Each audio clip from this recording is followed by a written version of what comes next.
নমস্কার বন্ধুরা, মন কিচেনে আপনাদের সবাইকে স্বাগত। আশা করি আপনারা সবাই খুব ভালো আছেন। আজকে খুব সহজে মটরশুঁটি মোমো তৈরি করে দেখাবো। মোমো তো অনেক রকমই খেয়েছেন, একবার এই মটরশুঁটি মোমো তৈরি করে দেখুন। দেখতে যেমন সুন্দর, খেতেও হয় দুর্দান্ত। এই মটরশুঁটি মোমোটাকে আমি সয়াবিন দিয়ে তৈরি করব। তার জন্য পুরটাকে রেডি করে নিচ্ছি। সেদ্ধ করে রাখা সয়াবিনগুলোকে খুব ভালো করে পেস্ট করে নিয়ে তার মধ্যে একটা আলু সেদ্ধ করে দিয়ে দিয়েছি, আর তার সাথে পরিমাণ মতো নুন, গোলমরিচের গুঁড়ো, সাদা তেল, ধনেপাতা কুচি আর লঙ্কা কুচি দিয়ে সব কিছু একসাথে খুব ভালো করে মাখিয়ে নিচ্ছি। খুব ভালো করে পুরটাকে এখানে আমি রেডি করে নিয়েছি। এখন এখানে মোমো তৈরি করার জন্য ময়দাটাকে মাখিয়ে নেব। তার জন্য একটা বাটির মধ্যে ময়দা নিয়ে নিয়েছি পরিমাণ মতো, আর তারপরে এখানে আমি স্বাদ মতো নুন দিয়ে দিচ্ছি। ময়দাটাকে শুকনো অবস্থায় নুনের সাথে খুব ভালো করে মিশিয়ে নিচ্ছি। এখন এখানে অল্প অল্প করে জল দিয়ে একটা ডো তৈরি করে নেব। ডোটাকে খুব বেশি নরম করব না।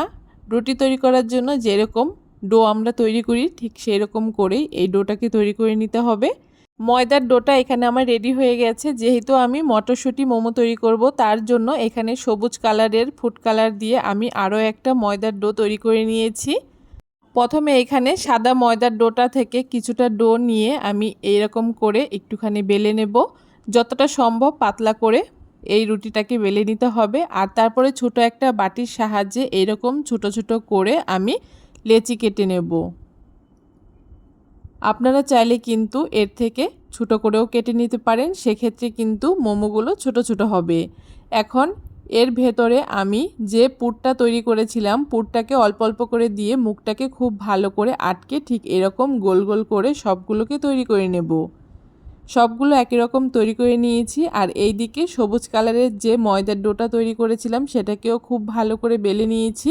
আর এই ময়দার ডোটা থেকে একটু বড় আকারের লেচি কেটে নিতে হবে। আর তারপরে এটাকে দুটো ভাঁজ দিয়ে মাঝখান থেকে কিছুটা অংশ একটা বাটি কিংবা ছুরির সাহায্যে কেটে নিতে হবে, যাতে মাঝখানটা ঠিক এই রকম ফাঁকা হয়ে যায়। আর তারপরে আগে থেকে যে ছোট ছোট করে আমি গোল্লাগুলো তৈরি করেছিলাম সেইগুলোকে পরপর করে তিনটে করে বসিয়ে নিয়ে তার উপরে সবুজ ময়দার লেচিটাকে দিয়ে ঠিক এইরকম করে পেছন সাইডটাকে হাত দিয়ে চেপে চেপে আটকে দিচ্ছি। আর দুটো সাইড হাত দিয়ে একটুখানি চেপে দিয়েছি। আর দেখুন কত সুন্দর মটরশুঁটির মতো দেখতে মটরশুঁটির মোমো তৈরি হয়ে গেল। একই রকমভাবে সবগুলো মোমো আমি তৈরি করে নিয়েছি। আর মোমোগুলো তৈরি করা কিন্তু ভীষণই সহজ, একবার দেখলে আপনারা খুব সহজেই তৈরি করে নিতে পারবেন। এখন মোমোগুলোকে ভাপানোর জন্য একটা ছিদ্র গামলার উপরে মোমোগুলোকে দিয়ে ঢাকা দিয়ে 10 মিনিট ভাপিয়ে নিয়েছি।